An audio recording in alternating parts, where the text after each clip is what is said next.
Bienvenue dans Radicalement Vivante, le podcast brut, vibrant et sans filtre pour les femmes qui veulent reprendre le pouvoir sur leur vie, leur corps et leur vérité. Je suis Julie, thérapeute et enseignante holistique, ancienne anorexique, mère après stérilité, femme libre après le chaos. Et ici, je te parle de ce qui traverse, brûle, libère, répare, pour t'aider à reprendre le pouvoir sur ta vie. Aujourd'hui, on va parler d'un truc ultra banal. Tellement banal qu'on ne le voit même plus. Scroller pendant 45 minutes sans t'en rendre compte. Aller ouvrir le frigo alors que t'as même pas faim. Te mettre une série alors que t'es complètement éclaté. Te remettre à bosser alors que ton corps, il est au bout. Te mettre à faire du ménage à 22h par anticipation pour demain. Devenir obsédé par la nourriture toute la journée, ça hante tes pensées. Être hyper organisé tout le temps, dans toutes les sphères de ta vie. Remplir chaque minute de bruit. Pourquoi ? Parce que le cerveau déteste le vide. Et surtout, il déteste ce qu'il pourrait ressentir si tu t'arrêtais.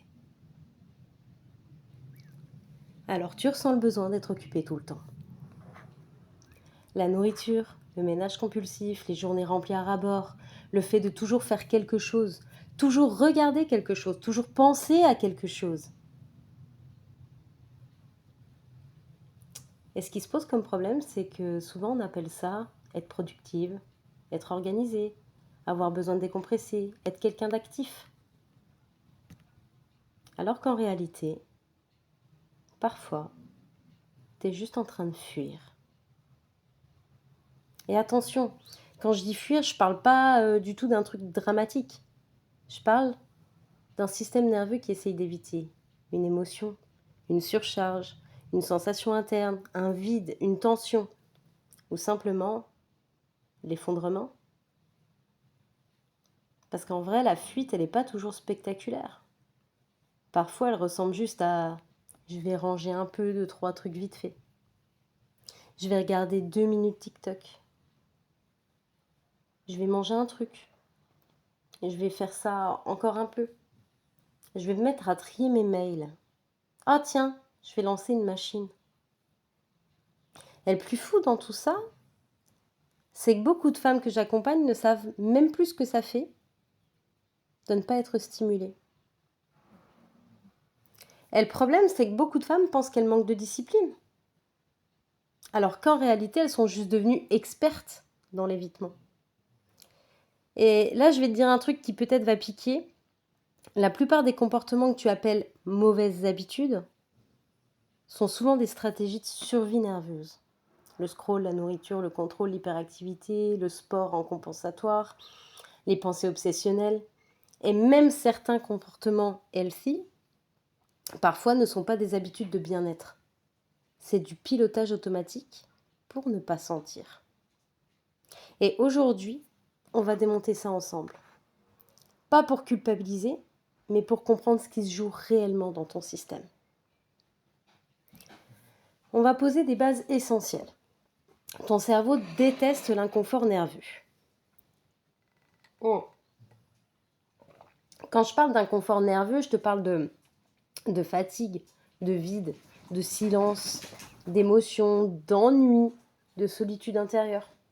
Je te parle aussi de charge mentale, de frustration et de sentiment d'impuissance. Et neuroscientifiquement, c'est logique. Parce que quand ton système nerveux il est saturé, le cerveau il va chercher rapidement du soulagement, de la dopamine, du mouvement, de la distraction ou une sensation de contrôle.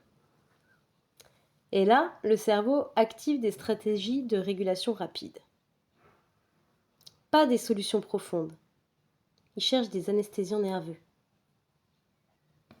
En neurosciences, quand une émotion est perçue comme trop intense, trop inconfortable ou trop menaçante, le système nerveux cherche une sortie rapide, pas une solution profonde. Une sortie rapide. Et cette sortie, elle peut prendre plein de formes. Manger, scroller, parler non-stop, travailler à outrance, faire du sport à outrance, contrôler, dormir, Regarder des vidéos pendant 3 heures, penser au lieu de ressentir. Le cerveau cherche à réduire l'intensité interne, pas à résoudre ta vie. Et ça change tout. Parce que si tu regardes tes comportements uniquement avec le prisme de la volonté, tu passes complètement à côté du mécanisme réel. Je vais te donner un exemple concret. Tu rentres du taf. Toute ta journée, ça a été du bruit.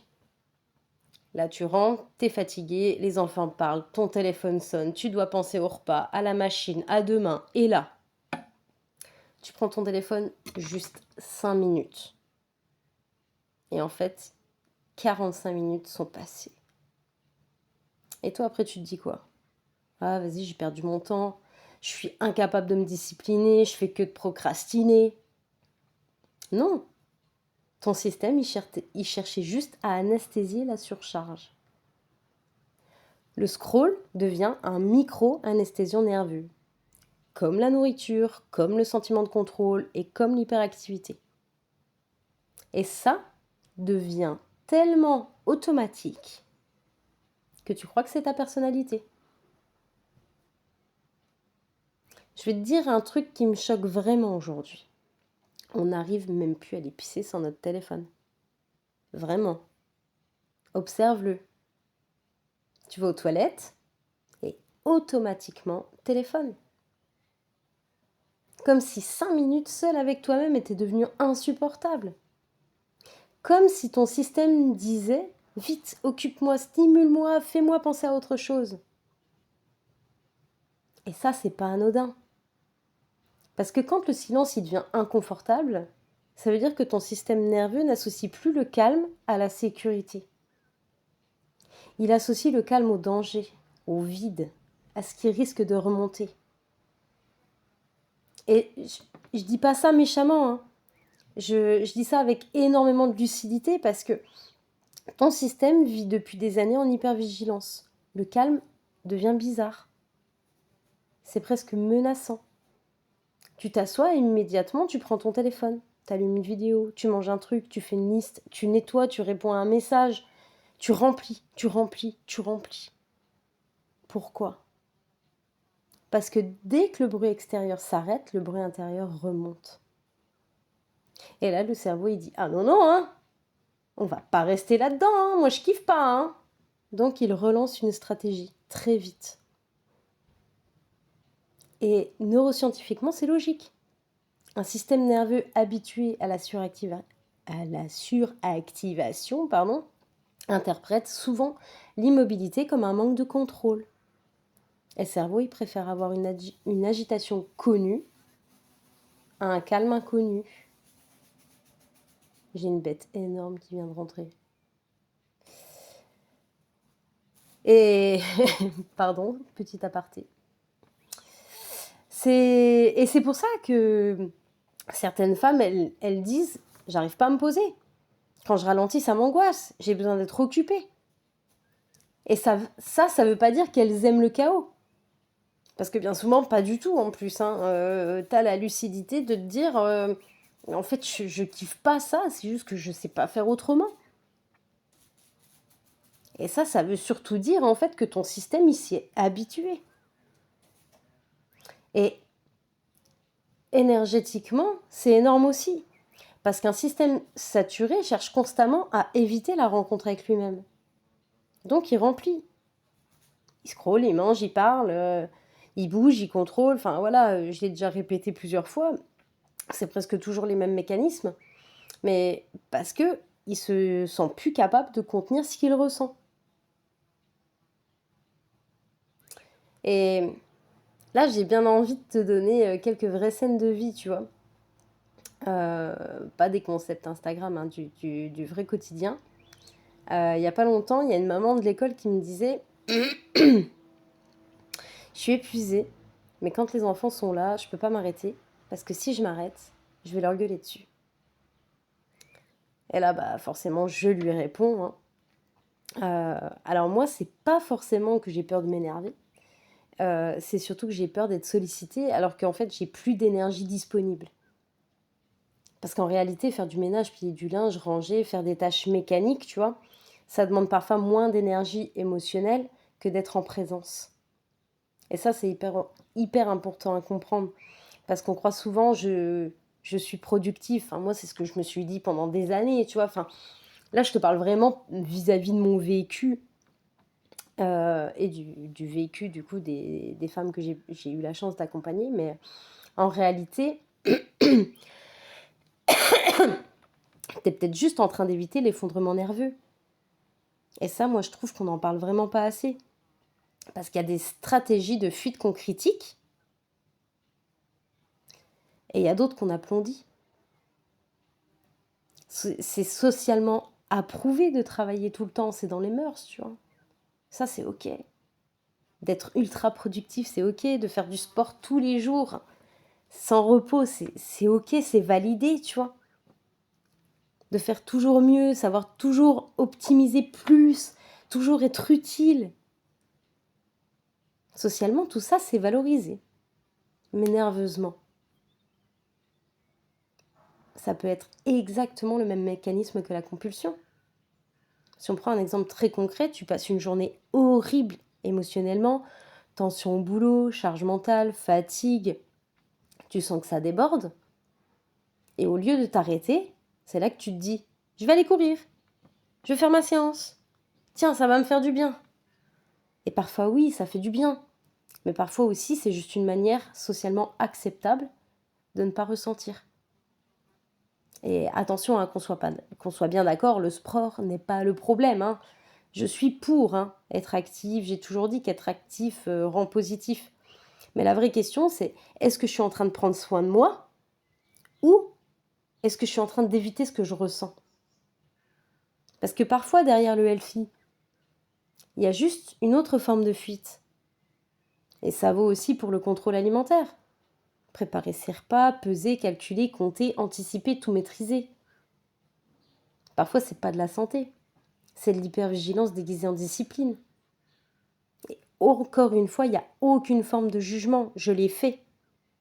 Et je prépare encore pas mal de nourriture d'avance pour alléger ma charge mentale. Voilà, il y a aucune critique de ma part dans tout ce que je partage aujourd'hui, tu vois. Et, et justement, moi, je trouvais intéressant de voir que ça nous ramène exactement au comportement alimentaire. Parce que les stratégies de fuite, elles se voient aussi dans la nourriture. Certaines femmes fuient par la compulsion, d'autres fuient par le contrôle, et parfois les deux en alternance. Là, je vais te donner deux scènes. Scène 1, tu rentres le soir, t'es vidé, ton cerveau tourne encore, tu ouvres les placards, tu manges vite, sans présence, sans vraie faim, tu vois. Et avec cette sensation de j'en ai besoin maintenant. Le système cherche à redescendre rapidement. Scène 2. Même journée, même surcharge, mais autre stratégie. Tu te regardes dans le miroir, tu culpabilises et tu te dis demain je reprends tout. Je mange plus de sucre, je vais être sérieuse, je vais faire v'là le sport. Le système cherche à retrouver une illusion de sécurité par le contrôle. Deux stratégies différentes, même fonctionnement biologique. Et souvent les deux s'alternent. Contrôle, craquage, restriction, compulsion, hyperdiscipline, effondrement. Et ça, c'est pas parce que t'es instable, c'est pas parce que t'es cyclique, c'est pas... voilà, c'est parce que ton système, il est saturé. Et intérieurement, c'est que de la tension, de la rigidité, de la surveillance mentale permanente. Et elles pensent reprendre le pouvoir. Alors qu'en réalité, elles essayent juste de calmer l'insécurité intérieure par le contrôle. Compulsion et restriction ne sont pas opposés. Ce sont deux dialectes du même langage nerveux. Et le problème aujourd'hui, c'est qu'on vit dans une société qui favorise l'évitement permanent. Tu vas mal? Consomme. Occupe-toi, travaille plus, regarde quelque chose, mange un truc, achète, bouge, remplis. Remplis, remplis, remplis, encore et toujours. Mais très peu de gens apprennent à ressentir, réguler, traverser, contenir une émotion sans anesthésie immédiate. Et attention, Je suis pas en train de dire qu'il faut devenir un moine tibétain qui médite 4 heures par jour, hein, pas du tout. Je te parle de capacité nerveuse. La capacité à rester présente à toi-même sans immédiatement chercher une sortie de secours. Parce que tant que ton système ne sait pas faire ça, il aura besoin du scroll, de la nourriture, du contrôle, des stimulations, du bruit. Là où l'énergétique devient passionnante, c'est qu'elle montre très vite où l'énergie y fuit. Tu peux sentir une femme en évitement avant même qu'elle parle. Respiration bloquée, corps absent, regard dispersé, présence fragmentée, la mâchoire elle est serrée, l'énergie qui monte dans la tête. Le corps raconte déjà l'histoire. Et souvent, plus une femme fuit ses émotions, plus elle vit hors de son corps. Très mentale, très dans l'anticipation, très dans le contrôle. Parce que ressentir demanderait de descendre dans le corps. Et ça, pour un système en hypervigilance, ça peut sembler dangereux. Et c'est aussi pour ça que certaines femmes comprennent tout intellectuellement mais n'arrivent pas à changer. Parce qu'on ne régule pas un système nerveux uniquement avec des prises de conscience. Tu peux lire 50 livres, comprendre tous tes mécanismes, savoir exactement pourquoi tu fais ça et continuer à reproduire le cycle. Parce que la sécurité ne se pense pas, elle se vit dans le système. Et il y a un point très important. Le problème n'est pas que ton système essaye de te protéger. Le problème, c'est qu'il ne connaît que ça. Il ne connaît pas la sécurité interne, la régulation, la descente naturelle, la présence, la stabilité émotionnelle. Donc il fait ce qu'il peut, avec ce qu'il connaît. Et franchement, vu la surcharge que beaucoup de femmes portent aujourd'hui, c'est même pas étonnant. On va pas se mentir, hein. On porte tout. On est celles qui sont censées changer la mère sacrificielle, mais c'est encore là quand même, hein. C'est boulot, charge mentale, enfant, organisation, la pression sociale, l'hyperconnexion, les stimulations permanentes. En fait, le cerveau, il est jamais au repos, tu vois. Et en plus de ça, bah, t'essayes de mieux manger, mieux gérer, mieux contrôler, mieux performer. Mais meuf, ton système, il est épuisé, hein. Mais tu crois encore que le problème, c'est que t'as pas fait assez d'efforts. C'est un truc de ouf quand même. Allez, je vais te donner une scène ultra concrète et regarde si tu te reconnais. Tu viens enfin de terminer ta journée. Les enfants y dorment. Oh, le calme revient. Et là, au lieu de souffler, de prendre ne serait-ce que 2 minutes avec toi-même, tu ouvres Instagram, ou TikTok, ou Netflix, ou tu manges. Pourquoi ? Parce que si tu t'arrêtais vraiment, tu ressentirais peut-être la solitude, la fatigue, la tristesse, la colère, le vide, la pression, l'épuisement. Et là, il y a aussi quelque chose qui me vient, c'est la peur de l'effondrement, même si je l'ai dit plus haut, parce que moi, je me souviens m'être dit à maintes reprises, si je m'arrête, je me relève pas. J'avais tellement peur de ça. Donc le cerveau, il fait ce qu'il sait faire. Il détourne l'attention. Et encore une fois, c'est pas stupide. C'est adaptatif. Le problème, c'est que cette stratégie, elle devient permanente en fait. Parce qu'à force d'éviter ce qui traverse, ben, on récupère jamais vraiment. Le système, il reste chargé, même au repos. Plus tu évites, plus la tension interne monte. Et cette tension, elle finit souvent par chercher une sortie. Très vite, très fort. C'est là que les compulsions arrivent souvent. Pas au moment où tout va mal, mais au moment où le système n'arrive plus à contenir. Et c'est aussi là que beaucoup de femmes se trompent. Elles pensent que leur problème, il est alimentaire. Alors qu'en réalité, la nourriture est souvent la dernière étape visible d'un processus nerveux beaucoup plus large. Le vrai problème, il commence bien avant le frigo. Il commence dans la surcharge, dans l'hyperadaptation, dans le fait de tout porter, dans le fait de ne jamais redescendre, dans le fait de ne jamais vraiment ressentir. Le vrai travail, en fait, c'est pas de supprimer toutes tes stratégies de fuite du jour au lendemain. Ça, c'est encore du contrôle violent, tu vois. Le vrai travail, ça va être de créer assez de sécurité interne pour que ton système, il ait plus besoin de fuir en permanence. Et tu vois, bah, c'est exactement pour ça que ces derniers mois, j'ai passé énormément de temps à structurer quelque chose de beaucoup plus profond. C'est pas pour te donner une méthode miracle de plus, hein. C'est pour t'apprendre. C'est pas non plus pour t'apprendre à mieux te contrôler, hein. Je pense que tu l'auras compris avec moi, vaut mieux lâcher le contrôle. Parce que j'ai vu que ça pouvait faire beaucoup plus de dégâts que de ne pas contrôler. Faut apprendre à avoir un juste équilibre. Et aussi, bah, simplement parce que je sais que si tu écoutes ce podcast, eh ben, tu comprends énormément de choses. Tu as déjà lu, tu as déjà analysé, tu as déjà essayé le travail sur toi. Mais il y a une différence entre comprendre un mécanisme et réussir à calmer un système qui vient encore tout en état d'alerte, tu vois. Et ça, honnêtement, je trouve qu'on n'en parle vraiment pas assez. Alors, dans la méthode équilibre intérieur, j'ai voulu faire un truc très concret. J'ai voulu mettre des mots simples, structurés, applicables sur ce qui se passe réellement dans le cerveau, le corps, le système nerveux, quand tu alternes entre contrôle, fuite, compulsion et épuisement.